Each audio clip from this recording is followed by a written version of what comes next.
Hello everyone. मैं राकेश कुमार यादव स्वागत करता हूं आप सभी का नेक्स्ट जेन ई नर्सिंग के ऑनलाइन प्लेटफॉर्म पे। तो जैसा कि आप लोगों को पता है कि हम थ्योरी क्लासेस पढ़ रहे हैं मेंटल हेल्थ नर्सिंग की। डिजीज कंडीशंस आपके पास चल रही है सिजोफ्रेनिया के बारे में। ठीक है।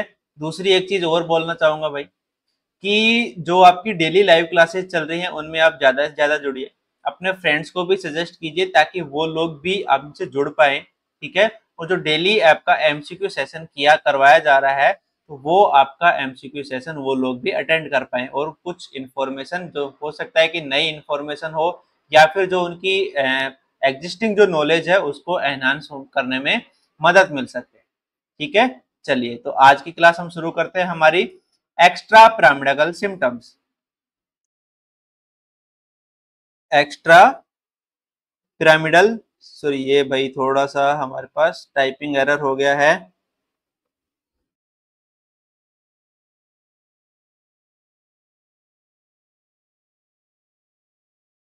एक्स्ट्रा पिरामिडिकल सिम्टम्स तो जो पिरामिड्स हैं उनके बाहर के जो सिम्टम्स आ रहे हैं उनके बारे में हमने बात करनी है भाई।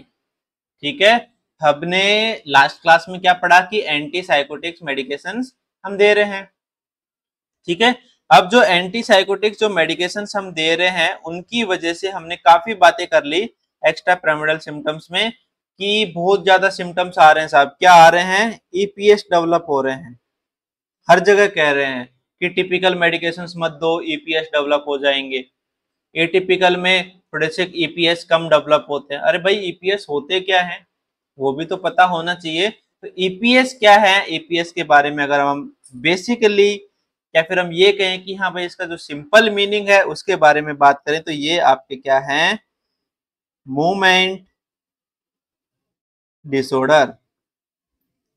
क्या है भाई? ये आपके मूवमेंट डिसऑर्डर। तो ईपीएस क्या है? आपके मूवमेंट डिसऑर्डर। क्लियर है? इतना समझ में आ गया। चलिए अब और हम बात करें ईपीएस के बारे में कि कौन सी मेडिकेशंस की वजह से ज्यादा होते हैं। ठीक है। तो क्यों होते हैं ये भी हमें देखना है। तो अगर इसका कारण की बात करें, कोज, तो कोज क्या है भाई? कोज आपका है ब्लॉकेज ऑफ, क्या बताया था? Blockage of D2 receptors. जो D2 रिसेप्टर्स हैं उनमें अगर ब्लॉकेज हो गया है तो आपके पास एपीएस डेवलप हो जाएंगे। अब कॉमनली हमें एक चीज ये ध्यान रखनी है कि जब हमने ईटियोलॉजी पढ़ी थी सीजोफ्रेनिया का तो वहां पे आपको एक चीज बताई थी डोपामाइन का पाथवे। ठीक है। तो डोपामाइन के पाथवे में हमने एक पाथवे पढ़ा था। कौन सा पाथवे पढ़ा था भाई? नाइग्रो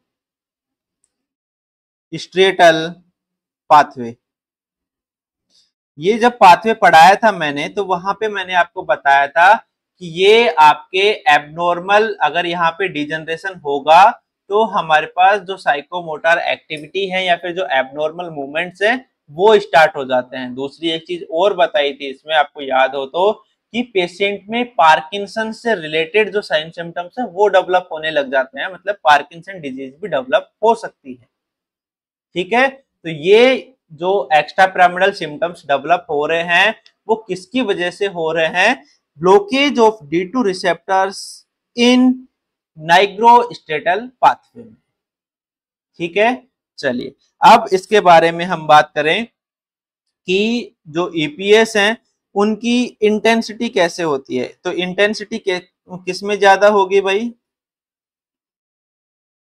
इंटेंसिटी, तो इंटेंसिटी जो टिपिकल एंटी साइकोटिक हैं उनमें ज्यादा होती है किसके मुकाबले? एटिपिकल।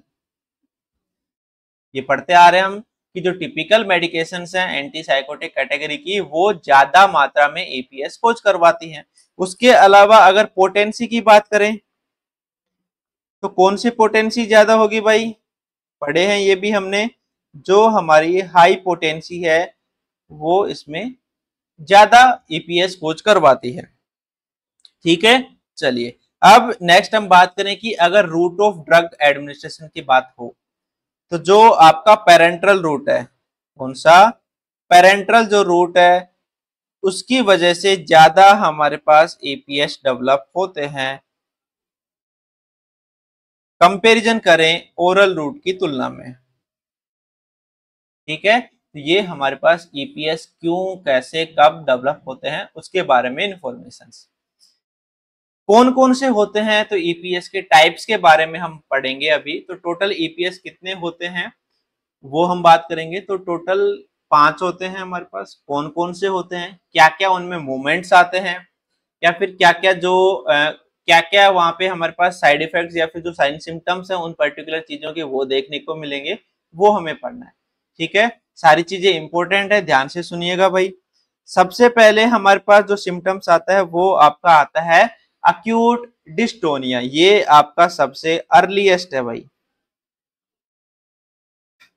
ठीक है, तो जो सबसे अर्लीस्ट है, जो सबसे पहले आता है वो कौन सा है, अक्यूट डिस्टोनिया। अब इसके बारे में हम बात करें, एक चीज और यहाँ पे ही बता देते हैं हम कि इनको याद कैसे रखें। ठीक है, तो याद रखने के लिए मैनोमिक्स बनाया हुआ है डीपी। ठीक है, डेली प्लीज एटीएन, एम मत जाना, पैसे नहीं निकालने, सिर्फ एन तक रुक जाना भाई। ठीक है, ये लीजिए, ये आपका मैनेमोनिक्स है कि हम कैसे जो ईपीएस है उनको याद रखें कि कौन कौन से टाइप के ईपीएस हमारे पास हो रहे हैं। यार एक मक्खी बहुत परेशान कर रही है। ठीक है, चलिए, कौन कौन से हैं, आपका डी से डिस्टोनिया, पी से पार्किंसन, ए से एकैथीसिया, टी से टार्डिव डिस्काइनेसिया एंड एन से न्यूरोलेप्टिक मैलिग्नेंट सिंड्रोम। तो याद रखने के लिए दिल्ली पुलिस में एटीएस की भर्ती, एंटी टेररिस्ट स्क्वाड होता है ना, तो यहाँ पे बस आपको एन याद रखना है। ठीक है, तो जो अक्यूट डिस्टोनिया है वो आपके पास सबसे पहले आता है। ठीक है, ये लीजिए, सबसे पहले कौन सा आ गया, अर्लीस्ट। कब डेवलप हो सकता है, with in minutes, with in minutes. जैसे ही आपने आईवी या आईएम लगाया उसके विद इन मिनट्स ये हमारे पास डेवलप हो सकता है। ठीक है, क्या होता है अक्यूट डिस्टोनिया में, तो अक्यूट डिस्टोनिया में होते हैं सडन मसल कॉन्ट्रैक्शंस। क्या डेवलप होते हैं, सडन मसल कॉन्ट्रैक्शंस डेवलप हो जाते हैं अक्यूट डिस्टोनिया में। ठीक है, अब कौन कौन सी जो मसल्स हैं वहां पे आपके पास ये डेवलप होते हैं, तो वो हमने नाम लिखे हैं, आई की, नेक की, जो की, लैरिंग्स की एंड ग्लासोफेरिंजियल। ठीक है, अब जो मसल्स जो कॉन्ट्रैक्शन डेवलप हो रहे हैं उनके नाम क्या क्या दिए गए हैं, तो उनके बारे में हम पढ़ लेते हैं भाई। अगर जो आई की मसल्स है वहां पे हमारे पास डेवलप हो रहे हैं तो उसको हम नाम देते हैं ओक्यूलोगायरिक क्राइसिस। ओक्यूलोगायरिक क्राइसिस, इसमें क्या होता है कि जो आपकी आई बॉल होते हैं, जो आपकी आई है उसके अपवार्ड मूवमेंट हो जाते हैं। कौन से मूवमेंट होते हैं भाई, अपवार्ड मूवमेंट्स, अपवार्ड मूवमेंट्स। ठीक है, या फिर हम इसको ये भी बोल सकते हैं कि रोलिंग अपवार्ड, ऊपर की तरफ मुड़ जाना। ठीक है, नेक, नेक की अगर हम बात करें तो यहाँ पे आपके पास जो डेवलप होता है उसको हम बोलते हैं टोर्टोकोलिस, टोर्टोकोलिस। जो नेक की मसल्स हैं वो ट्विस्टेड हो गई एक तरफ यूं, तो वो क्या कंडीशन कहलाती है आपकी, टोर्टोकोलिस। ठीक है, यहाँ पे लिख देते हैं ट्विस्टेड टू वन साइड। जो नेक मसल्स हैं वो आपकी ट्विस्टेड हो गई एक तरफ। ठीक है, जो मसल्स की बात करें तो जो मसल्स में आपके पास जो डेवलप होता है उसको हम क्या बोलते हैं, ट्रिस्मस, मतलब जो आपका कॉन्ट्रैक्टेड हो जाएगा भाई, मुंह खुलेगा ही नहीं, जबड़ा जाम हो गया, तो वो आपका ट्रिस्मस। लैरिंग्स की बात करें तो लैरिंग्स में क्या होगा, खतरनाक चीज है भाई, लैरिंगो स्पाज्म हो सकता है। अगर लैरिंगो स्पाज्म हुआ तो आपके रेस्पिरेटरी फेलियर होने के चांसेस हो सकते हैं। ग्लासोफेरेंजियल आपका डिस्फेजिया हो सकता है भाई, ठीक है, मतलब डिफिकल्टी इन स्वेलोइंग, आपको निगलने में तकलीफ आ सकती है, ठीक है। तो ये हमारे पास अक्यूट डिस्टोनिया के बारे में कि कौन कौन से सिम्टम्स आते हैं और अक्यूट डिस्टोनिया का क्या मतलब होता है। अब इसके ट्रीटमेंट के बारे में भी बात कर ली जाए कि अगर ये चीज हुई है तो उसको ठीक भी तो करना पड़ेगा। तो अक्यूट डिस्टोनिया का जो ट्रीटमेंट है वो हम कैसे यूज करते हैं या फिर कौन सी मेडिकेशन से हम यहाँ पे ट्रीट करने हैं। तो अक्यूट जो डिस्टोनिया है उसको हम ठीक करने के लिए आईवी एंटी कोलिनर्जिक यूज करते हैं। एंटी कोलिनर्जिक जो मेडिकेशन है उनका हम यूज करते हैं, ठीक है। अगर एग्जाम्पल आपसे पूछे तो एग्जाम्पल आपको बताना है प्रोमेथाजिन। प्रोमेथाजिन ये हम मेडिकेशन यूज करते हैं जो आपकी एंटी कोलिनर्जिक कैटेगरी की मेडिकेशन है, ठीक है, अक्यूट डिस्टोनिया को ट्रीट करने के लिए। उसके अलावा और मेडिकेशन हम यहाँ पे यूज करते हैं जिसका नाम है आपका डाइजेपाम। ये मेडिकेशंस भी हम अक्यूट डिस्टोनिया को ठीक करने के लिए यूज करते हैं, ठीक है। डाइजेपाम आपकी क्या करवा देती है, जो मसल स्पाज्म हुआ है उसको आपका रिलैक्स करवाने में मदद करती है, ठीक है। चलिए नेक्स्ट हम बात करें अब कि ये तो हो गया हमारे पास ट्रीटमेंट के बारे में कि हम उसको आईवी एंटी कोलिनर्जिक मेडिकेशंस दे देंगे, ठीक है। चलिए तो ये आपका कंप्लीट अक्यूट डिस्टोनिया के बारे में। सेकंड हम बात करें ड्रग इंड्यूस्ड पार्किंसन। दूसरा क्या था, पी, इसको हम क्या बोलते हैं, स्यूडो पार्किंसोनिज्म। क्या बोलते हैं हम भाई इसको, स्यूडो पार्किंसोनिज्म, मतलब झूठ मूठ का नकली पार्किंसन डिजीज हो गई है भाई। स्यूडो यानी झूठी, आभासी, मतलब हकीकत में पार्किंसन डिजीज नहीं है, बट हमें ऐसा लगता है जो जो फीचर्स आते हैं इसमें, जो सिम्टम्स आते हैं वो लगभग लगभग सेम होते हैं पार्किंसन डिजीज के जैसे, ठीक है। क्या क्या सिम्टम्स आते हैं, आपका मास्क लाइक फेस हो जाएगा। जो पार्किंसन डिजीज है वहां पे भी यही साइन सिम्टम्स आते हैं हमारे पास कि मास्क लाइक फेस हो गया, मसल्स रिजिड हो गए, मसल्स रिजिडिटी, उसके बाद ब्रेडिकाइनेसिया, जो एक्टिविटी है वो क्या हो गई, काइनेसिया, एक्टिविटीज क्या हो गई, कम हो गई है। उसके अलावा हमारे पास हम बात करें पेशेंट में क्या डेवलप हो जाते हैं भाई, ट्रीमर्स। यही तो पार्किंसंस के लक्षण है जो हमें यहाँ पे भी देखने को मिलते हैं, बट एक्चुअल में ये डिजीज पार्किंसन नहीं होती है। ये किसकी वजह से हुई है, जो हम एंटीसाइकोटिक मेडिकेशन यूज कर रहे हैं उनकी वजह से हुई है। जैसे इनको बंद करेंगे पार्किंसन डिजीज खत्म हो जाएगी, इसीलिए इसको क्या बोला है, स्यूडो पार्किंसनिज्म, ठीक है। एक चीज और होती है भाई इसमें, क्या बोलते हैं उसको, रैबिट सिंड्रोम, ठीक है। रैबिट सिंड्रोम क्या होता है भाई, जो पेरी ओरल जो मसल्स हैं उनमें ट्विचिंग होने लग जाती है। पेरी ओरल यानी आपकी जो ओरल कैविटी की जो चारों तरफ मसल्स पाई जाती हैं उनमें क्या होने लग जाता है, ट्विचिंग होने लग जाती है, ठीक है। तो वहां पे क्या डेवलप हो जाएंगे, फिर ट्रीमर्स आना स्टार्ट हो जाते हैं। जो पेरी ओरल मसल्स है उनमें धीरे धीरे जब मसल स्पाज्म होगा, ट्विचिंग होगी, तो वहां पे वो क्या हो जाएंगे, ट्रीमर्स आना स्टार्ट हो जाएंगे, ठीक है। और ये आपका जो रैबिट सिंड्रोम है ये होता है लेटर स्टेज में, ठीक है।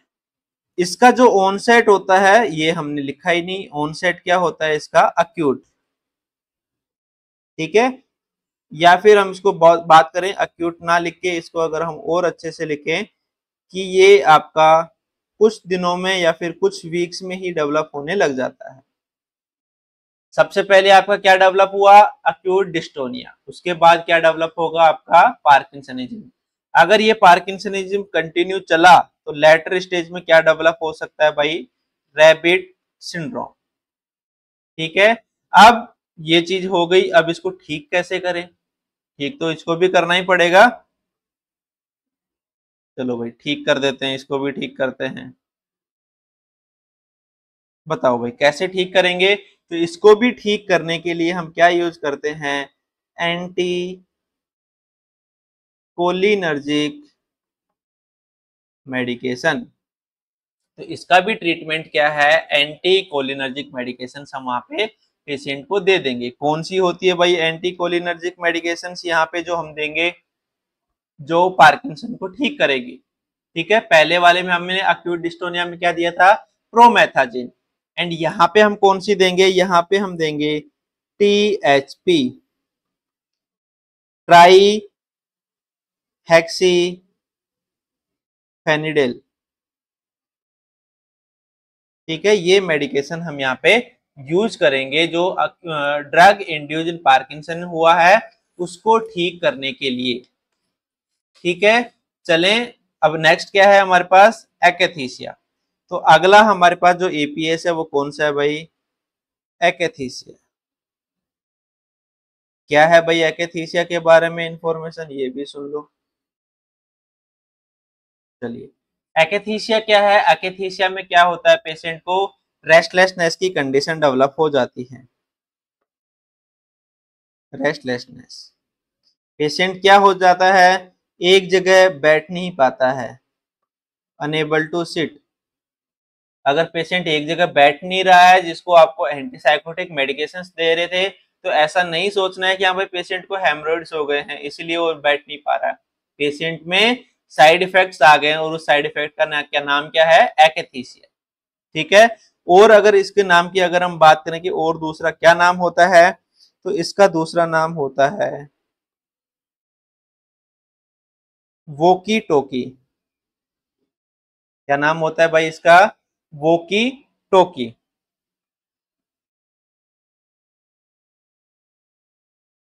टोकी स्पेलिंग देख लेना भाई, जो वोकी टोकी यूज करते हैं वो वोकी एंड टोकी। ठीक है, ये क्या है, VAL, दोबारा ही लिख देता हूं भाई, नहीं तो फिर कहोगे कि सर आपने स्पेलिंग गलत बता दी थी। ठीक है, इसका दूसरा नाम क्या है, वोकी एंड टोकी।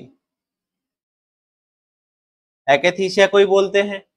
पेशेंट क्या हो रहा है, एक जगह बैठ नहीं पा रहा है, पेशेंट में क्या कंडीशन डेवलप हो गई है, पेशेंट रेस्टलेसनेस हो गया है। ठीक है, और इंपॉर्टेंट इसके बारे में हम बात करें तो मोस्ट कॉमन डेवलप होने वाला ईपीएस आपके पास एक्स्थीसिया ही है। मोस्ट कॉमन ईपीएस मतलब ज्यादातर पेशेंट में आपके पास जो ईपीएस डेवलप होता है वो एक्स्थीसिया डेवलप होता है। ठीक है, सबसे पहले कौन सा होता है, अक्यूट डिस्टोनिया। क्लियर है, चलिए। और अगर हम इसके बारे में बात करें एक्स्थीसिया के बारे में, तो एक्स्थीसिया में हमारे पास दो चीजें हमें देखने को मिलती हैं। पहला इसमें हमें देखने को मिलता है सब्जेक्टिव साइन एंड दूसरा होता है ऑब्जेक्टिव। अब सब्जेक्टिव और ऑब्जेक्टिव के बारे में तो हमें पता ही है। सब्जेक्टिव यानी पेशेंट बताएगा कि साहब देखो मैं तो परेशान हो रहा हूँ, एक जगह बैठ नहीं पा रहा हूँ। और ऑब्जेक्टिव में क्या है, कोई दूसरा इंसान नोटिस कर लेगा, वो आपका नर्स हो सकती है, डॉक्टर हो सकता है, या फिर आपका जो वार्ड अटेंडेंट है वो हो सकता है। ठीक है, तो वो हमारे पास ऑब्जेक्टिव साइंस हो गए। ठीक है, अब हमें जो साइन सिम्टम्स देखने को मिलते हैं वो क्या क्या देखने को मिलते हैं, अगर हम ऑब्जेक्टिव में बात करें तो ऐसा लगता है कि पेशेंट पहाड़ चढ़ रहा है भाई, रॉकिंग मोशन। और क्या हो सकता है भाई, और हमें ये देखने को मिल सकता है पेशेंट एक स्थान से दूसरे स्थान पे आवागमन चल रहा है उसका, कभी इधर कभी इधर, कभी इधर कभी इधर। ठीक है, आपने देखा होगा कि लोग चलते रहते हैं, चलते रहते हैं भाई, पता ही नहीं चल रहा कितना चल गया है। तो वही हाल इसका हो जाता है कि पेशेंट को पता ही नहीं चल रहा है कि वो एक जगह बैठ ही नहीं रहा और कब से वो घूमे जा रहा है। ठीक है, समझ गए ना, कि फोन को कान पे लगा लिया और घूम रहे हैं, पता नहीं कितने किलोमीटर निकल गए हैं। ठीक है, और क्या हो सकता है, यहाँ पे अगर हम बात करें कि स्टैंडिंग एंड सिटिंग, तो आपको देखने को मिलेगा कि पेशेंट बार बार जाके बैठ रहा है, फिर खड़ा हो रहा है, बैठ रहा है, फिर खड़ा हो रहा है, बैठ रहा है और फिर खड़ा हो रहा है। तो ये हमें क्या देखने को मिलते हैं, जो ऑब्जेक्टिव साइन है वो हमें यहाँ पे देखने को मिलते हैं। ठीक है, अब इसको ठीक कैसे करें, ठीक कर दो साहब, अभी कर देते हैं।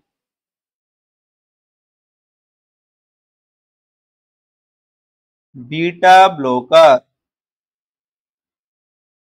ठीक है, बीटा ब्लॉकर हम यहाँ पे यूज करते हैं, और जो मोस्ट कॉमन इसकी जो डीओसी है वो कौन सी है भाई, यहाँ तो दिखेगा नहीं है आप लोगों को, फिर कहोगे कि सर आपने बताया तो था बट उसके आगे तो आप आ गए, हमें तो पता ही नहीं चला आपने क्या लिखवा दिया वहां पे। तो ट्रीटमेंट क्या है भाई इसका, बीटा ब्लॉकर, कौन सी मेडिकेशन यूज करते हैं, प्रोप्रेनोलोल, ये आपकी क्या है, डीओसी, ठीक है, प्रोप्रेनोल। उसके अलावा भी हम यहाँ पे और कौन सी मेडिकेशन यूज कर सकते हैं, तो और हम यहाँ पे एंटी कोलिनर्जिक जो मेडिकेशन हैं उनको भी यूज कर सकते हैं।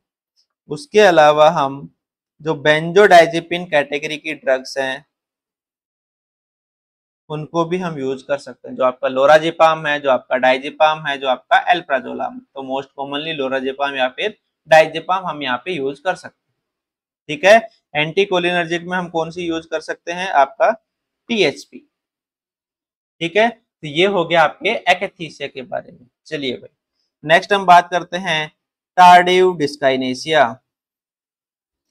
अब यहाँ पे क्या है भाई, टार्डिव डिस्काइनेसिया का मतलब समझो, तो डिस्काइनेसिया का मतलब है एबनॉर्मल मूवमेंट, एबनॉर्मल मूवमेंट।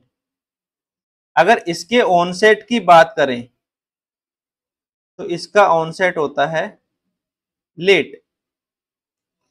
अब लेट से याद आया कि हमने अभी थोड़ी देर पहले ही एक चीज पढ़ी थी, क्या पढ़ी थी, जब स्यूडो पार्किंसन डिजीज हमने पढ़ी थी तो वहां पे हमने बात किया था कि लेट में जाके क्या डेवलप हो सकता है, रैबिट सिंड्रोम।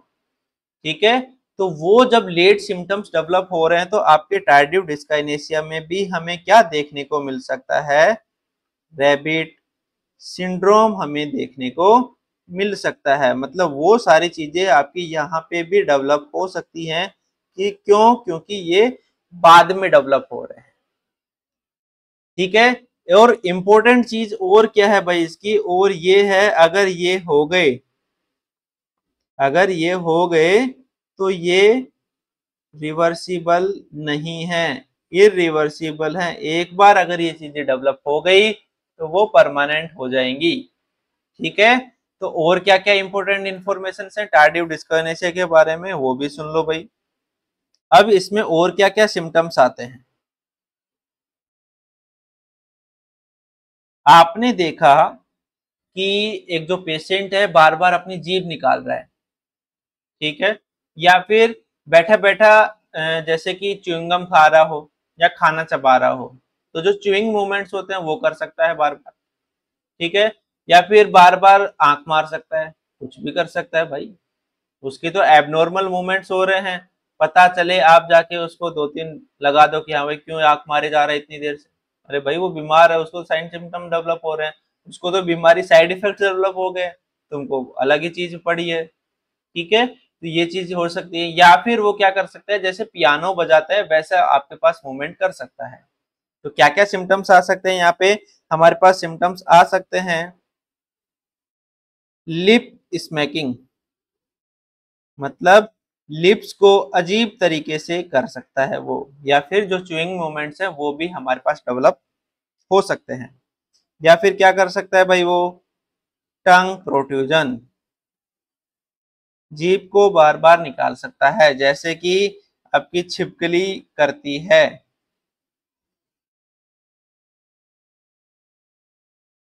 मच्छर को पकड़ने के लिए करती है ना भाई, ध्यान से देखना जीभ को कैसे बाहर निकालती है बार बार। ठीक है, तो वैसे ही मूवमेंट्स ये यहाँ पे कर सकता है। उसके अलावा पियानो प्लेइंग कर सकता है, पियानो प्लेइंग कर सकता है। ठीक है, ऐसे लगेगा कि वो बजा रहा है। क्या बजा रहा है? पियानो। ठीक है, और इन मूवमेंट्स को हम क्या बोलते हैं भाई? Choreiform hand movements. Hand movements, choreiform hand movements बोलते हैं। क्या बोलते हैं? पेशेंट को ऐसा लगना, सॉरी, पेशेंट ऐसे लगना जैसे कि वो पियानो बजा रहा है। ठीक है, चलिए अब इसके ट्रीटमेंट की बात करें तो इसका ट्रीटमेंट भी सुन लो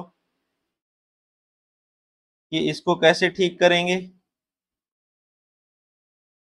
तो ट्रीटमेंट के बारे में बात करें तो यहाँ पे हमारे पास जो इसकी जो ड्रग ऑफ चॉइस है, ठीक है, जो टार्डिव डिस्काइनेसिया, इसकी अगर हम ड्रग ऑफ चॉइस की बात करें, ठीक है, जो फर्स्ट नंबर पे आपकी आती है तो वो आपका है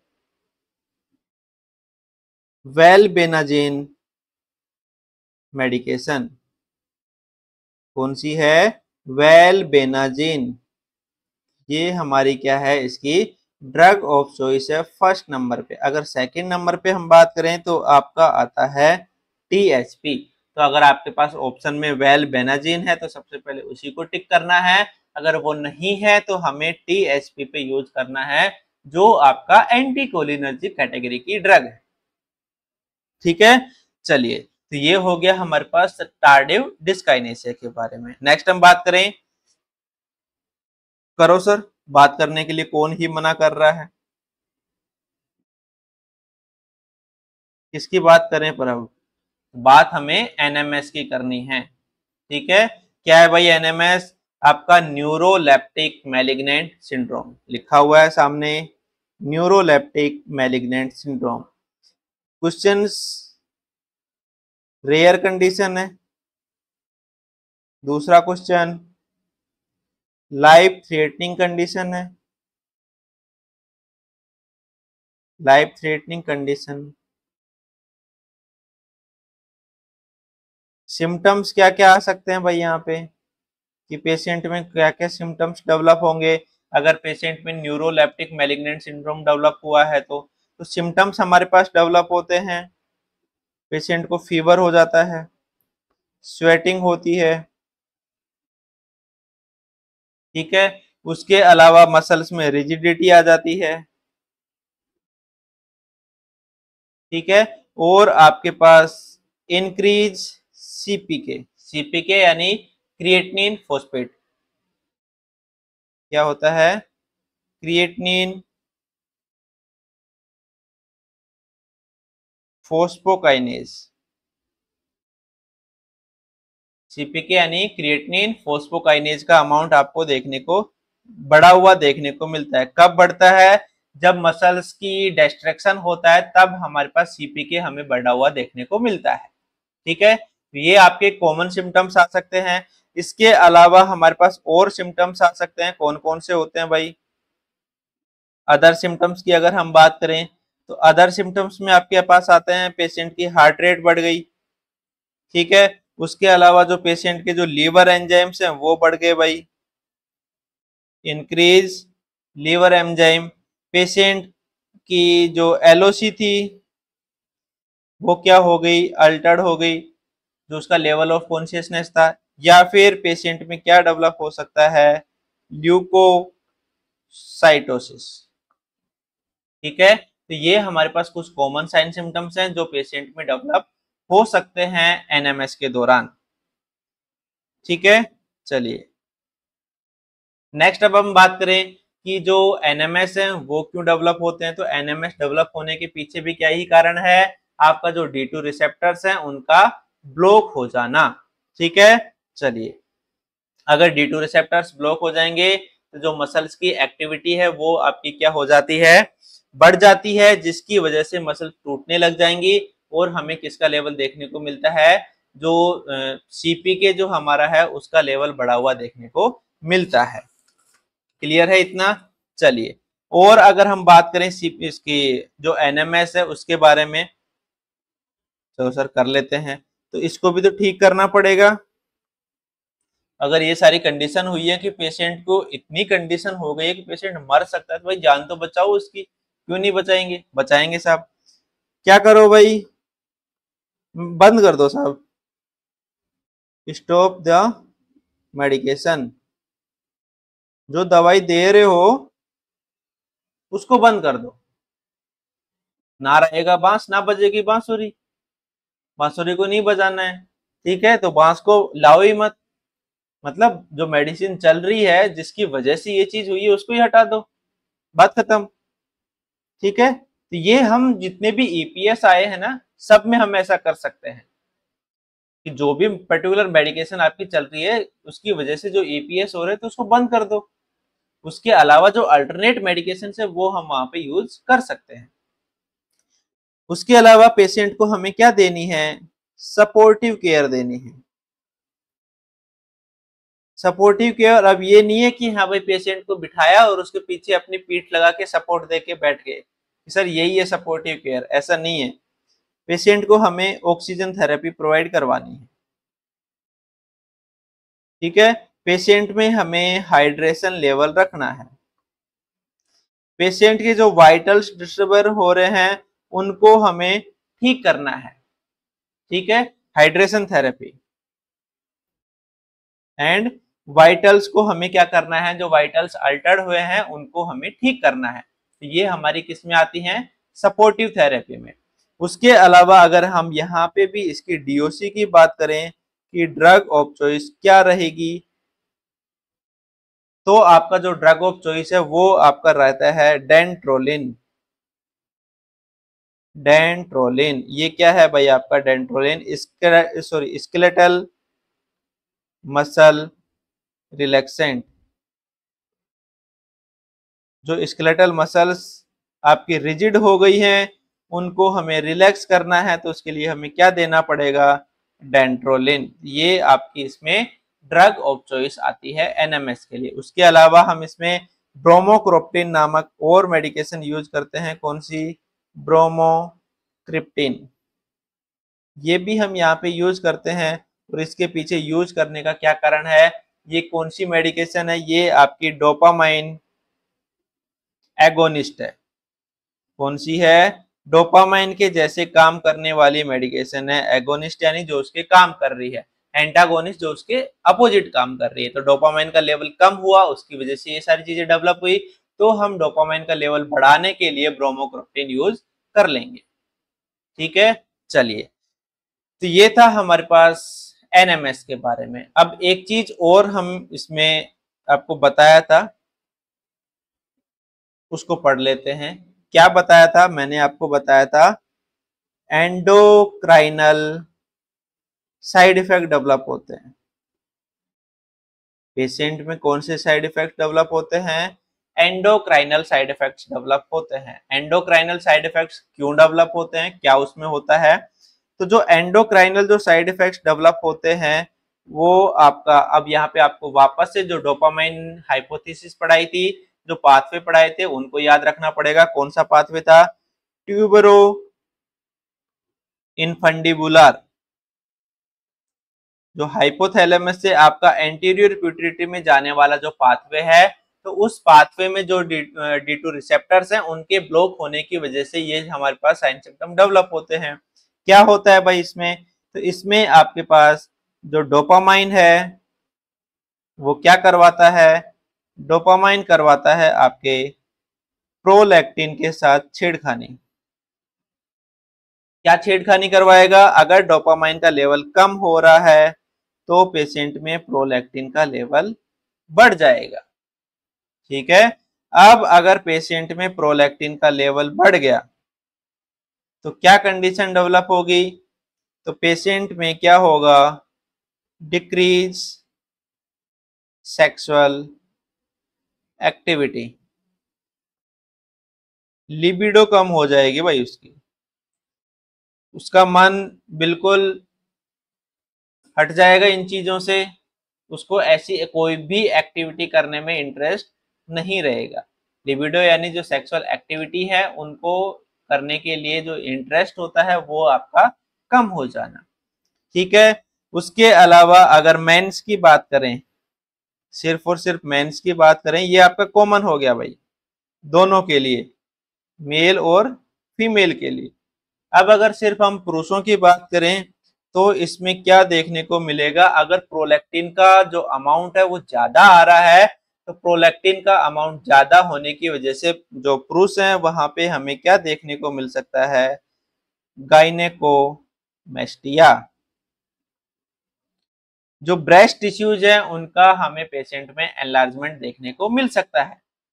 ठीक है, अब महिलाओं में क्या होता है भाई, पुरुषों में तो हमने बता दिया कि गायनेकोमेस्टिया हो सकता है।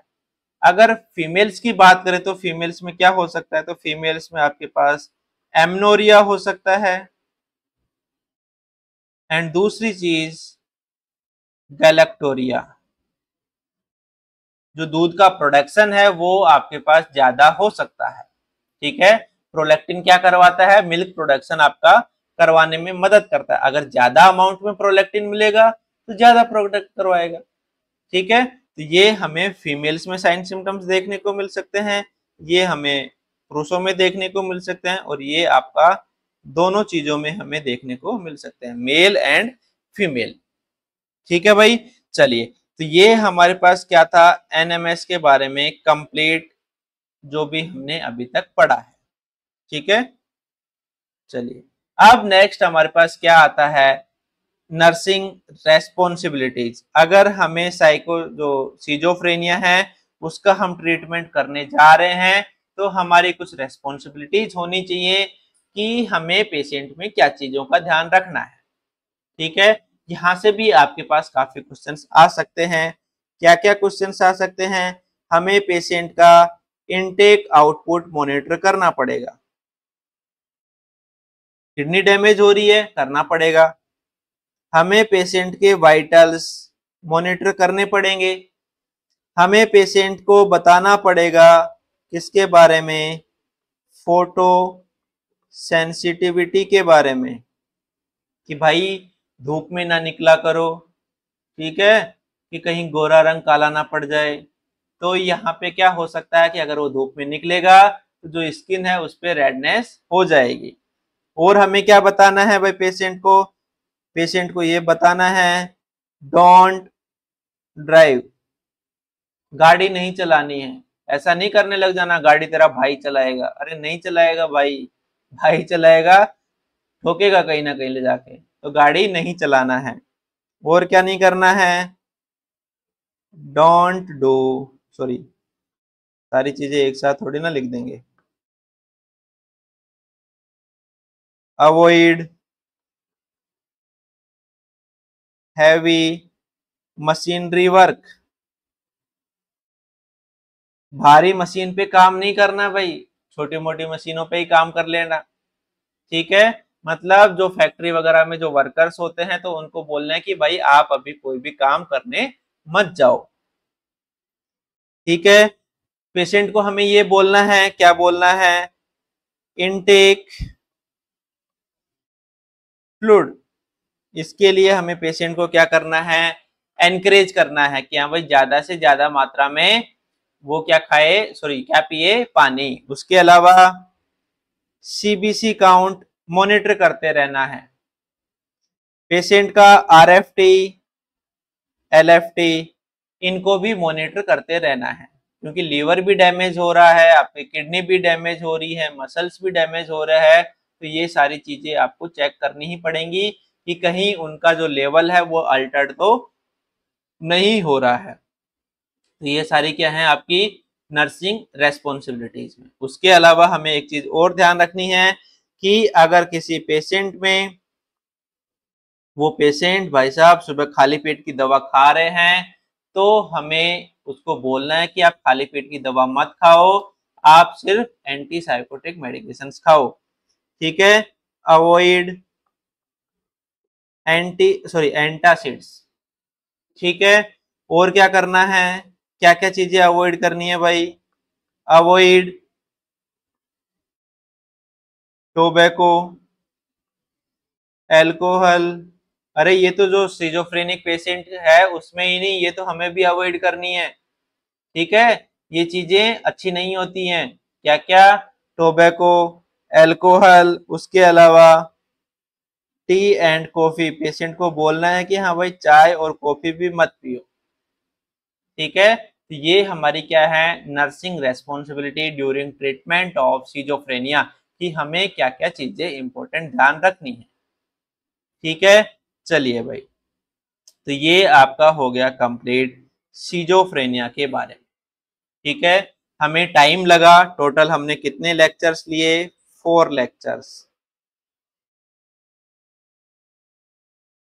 ठीक है, बट उम्मीद करता हूं कि जो सीजोफ्रेनिया है वो आपका हर एक छोटे से छोटे पॉइंट को लेके आपको क्लियरेंस मिलेगी उसमें। ठीक है, आपको टाइम ज्यादा जरूर लगा है कि आपको 4 लेक्चर उसको देखने को मिलेंगे, बट आपकी जो उसमें हर एक छोटी से छोटी जो इंफॉर्मेशन है वो आपको प्रोवाइड करवाई गई है। ठीक है, तो आप सभी लोगों से यही ये एक रिक्वेस्ट है कि जो सीजोफ्रेनिया है आप उसको पढ़िए। ठीक है, अगर आपको फिर भी कोई डाउट हो जाता है तो अपने जो डाउट्स हैं वो कमेंट बॉक्स में आप बेझिझक आप कर सकते हैं। जो कमेंट बॉक्स है वो आप लोगों के लिए हमेशा ओपन है भाई। आपके जो भी पॉजिटिव नेगेटिव जो भी कमेंट्स हैं, कमेंट जरूर कीजिए। कमेंट करने से क्या है, हमें आपका फीडबैक मिलेगा, और जो कम्युनिकेशन होता है, कम्युनिकेशन में हम पढ़ते हैं कि जो सेंडर है उसके पास जब तक फीडबैक नहीं आएगा वो अपना मैसेज कैसे प्रोवाइड करवाएगा। ठीक है, तो हमने तो आपको मैसेज दे दिया, अब उस मैसेज को आपको रिसीव करना है और अपना फीडबैक देना है, आपको क्लास कैसी लगी। ठीक है, अगर ये जो क्लासेज हैं ये आपके लिए हेल्पफुल हैं, आपके लिए प्रोडक्टिव हैं, तो आप इनको देखिए, अपने फ्रेंड्स को भी सजेस्ट कीजिए। ठीक है, और अपने आप जो भी आपके कलीग्स हैं या फिर आपके कोई दूसरी कॉलेज के दोस्त हैं उनको आप सजेस्ट कर सकते हैं। ठीक है, तो बने रहिए नेक्स्ट जेन ई नर्सिंग के ऑनलाइन प्लेटफॉर्म पे। यहाँ पे आपको थ्योरी क्लासेस के साथ साथ डेली बेसिस पे एमसीक्यू प्रैक्टिस करवाई जा रही है भाई। ठीक है, कब करवाई जा रही है, डेली शाम को 6 बजे डेली आपको क्वेश्चंस की प्रैक्टिस करवाई जा रही है। तो जो लाइव सेशन है उसको जुड़ना ना भूलें। तो लाइव सेशन में भी आप हमारे साथ जुड़िए एंड अपने फ्रेंड्स को भी बोलिए कि वो भी लाइव सेशन में जुड़े। क्लियर है, चलिए, तो नेक्स्ट जेन ई नर्सिंग के परिवार के साथ जुड़े रहने के लिए आप सभी लोगों का बहुत बहुत धन्यवाद। आज की क्लास में हमारे पास इतना ही। ठीक है, हमने सीजोफ्रेनिया को कंप्लीट पढ़ लिया है, अब हम नेक्स्ट क्लास में अगली किसी डिजीज के बारे में स्टडी करेंगे। आप सभी लोगों का बहुत बहुत धन्यवाद।